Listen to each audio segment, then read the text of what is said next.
Tenochtitlan, the floating metropolis that should not exist. This isn't just a dramatic title, it is the only way to describe an engineering anomaly that rose from a lake that should have swallowed it whole. When Spanish conquistadors first laid eyes on the Aztec capital in 1519, they were not just intimidated by its military might, they were baffled by its mere existence. Here was a metropolis of 200,000 people, larger than London, Paris, or Rome at the time, constructed entirely of heavy stone temples and palaces, sitting directly on top of a saline lake filled with soft, consolidating clay.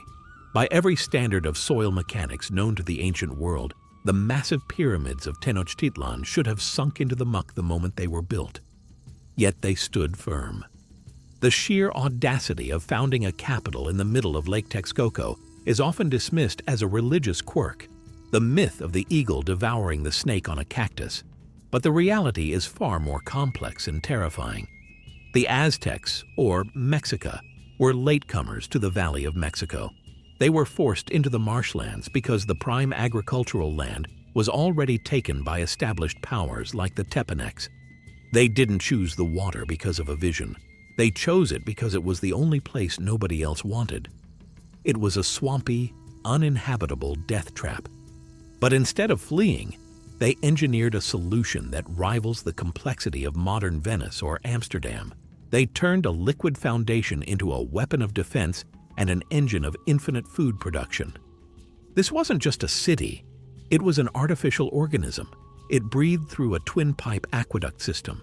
It fed itself through terraformed islands, and it stood on legs of wood hidden deep beneath the surface. Today, we are peeling back the layers of history and mud to reveal the verified engineering secrets that allowed Tenochtitlan to float. To understand how a city of stone could float on a foundation of liquid mud, we must look at the upper clay formation of Lake Texcoco. This soil is notorious among modern engineers for its high compressibility and water content, often exceeding 400%. If you place a heavy load on it, the water squeezes out and the soil collapses. A standard foundation which relies on hitting solid bedrock was impossible here because the bedrock was buried under hundreds of meters of sediment. So how did they build the Templo Mayor, a pyramid rising 45 meters into the air without it tilting or sinking? The answer lies in a technology that wasn't fully understood in Europe until centuries later: the friction pile. Aztec engineers drove thousands of wooden stakes, known as estacas, into the soft lake bed. These stakes were typically made from Ahuizotl, a willow-like tree that is resistant to water rot. But here is the genius of their design. These piles did not reach bedrock. They were never meant to. Instead, they relied on skin friction. Recent finite element method analysis, conducted by geotechnical experts, confirms that up to 92% of the structural load of Aztec buildings was resisted not by the base of the pile, but by the friction generated along the sides of the wood against the clay.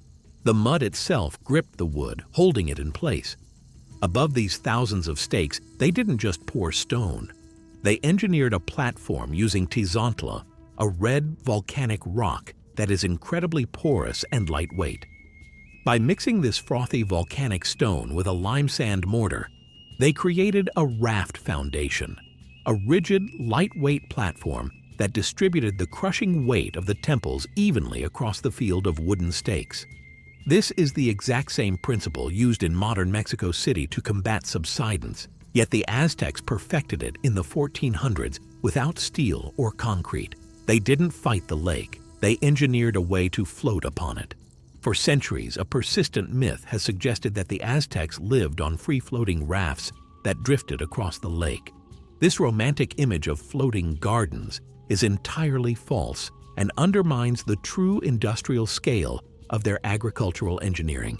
The chinampas were not rafts. They were rooted permanent artificial islands that functioned as the most efficient food factories of the ancient world. To build a chinampa, workers would weave reed fences underwater, driving them into the lake bed to create a rectangular enclosure. They would then dredge up the nutrient-rich sludge from the bottom of the canals and pack it inside the fence, alternating layers of mud with decaying vegetation. This created a sponge-like landmass that sat slightly above the water level. The efficiency of this system is staggering. In 16th century Europe, a good wheat harvest might yield 4 grains for every 1 grain planted, a ratio of 1 to 4. If the weather was bad, peasants starved. In Tenochtitlan, the chinampas operated on a continuous growth cycle, yielding up to 4 harvests per year. Academic estimates place maize yields at 3.5 to 4 tons per hectare annually. This created a caloric surplus that allowed the Aztec Empire to support a massive standing army and a priest class that produced nothing but ritual. But the real secret wasn't just the soil, it was the water management. Satellite imagery and stratigraphic mapping have revealed a hierarchy of canals that mirrors a modern circulatory system. There were primary canals, 50 to 60 meters wide, used for heavy barge transport. Branching off were secondary feeder canals.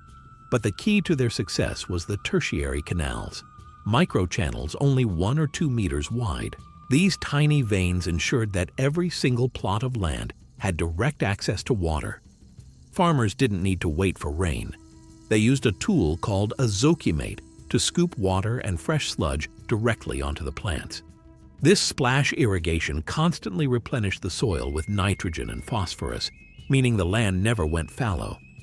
It was an agricultural machine that ran on mud and labor, essentially printing food in the middle of a lake.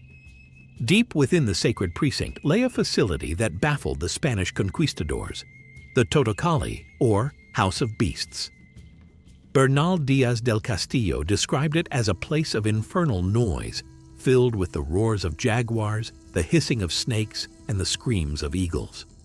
For a long time, historians viewed this as a mere menagerie, a collection of trophies. However, bioarchaeology conducted between 2024 and 2026 has revealed something far more sophisticated. Analysis of animal remains found in the ritual deposits of the Templo Mayor, specifically golden eagles, wolves, and pumas, shows clear evidence of captivity that lasted for years. We aren't talking about wild animals that were captured and immediately sacrificed. These bones tell a story of long-term care. Pathological studies found signs of healed fractures, arthritis, and infection recovery in these predators. A wild wolf with a broken leg dies. A wolf in the Totocalli had its legs set, splinted, and healed. The lack of wear on their teeth indicates they were fed a soft, prepared diet, likely deboned meat, rather than having to crunch through carcasses and hide. This confirms that the Aztecs possessed veterinary knowledge capable of managing the health of apex predators. This wasn't just a zoo, it was a genetic bank of the gods. The animals were kept as living avatars of deities like Tezcatlipoca and Huitzilopochtli. I have to ask, would you visit a zoo where the animals were worshipped as living gods, knowing they might eventually be sent to the afterlife? Let me know in the comments below. The existence of this facility also highlights the immense wealth of the empire. Keeping hundreds of carnivores fed requires a massive supply chain of meat, separate from the human food supply.